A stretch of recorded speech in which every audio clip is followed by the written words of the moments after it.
So far the beginning of the season has been interesting, sometimes difficult, and sometimes it's I can find my ski again, but for sure it's an everyday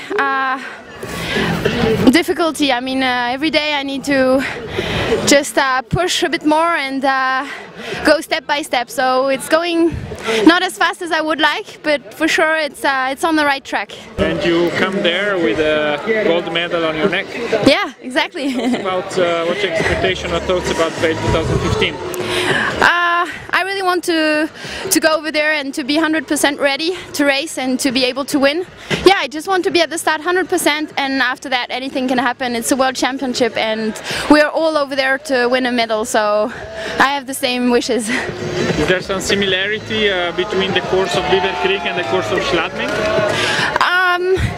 Not so much, I think. I mean, Schladming was very steep and very icy. I guess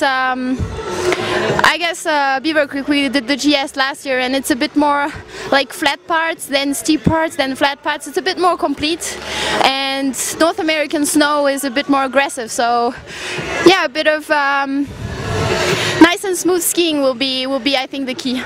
What was your secret in Schladming 2013? My secret was just arriving there prepared, not waiting for anything special. I mean, for sure I wanted to go to win, but I didn't have in my head the medals like 24-24.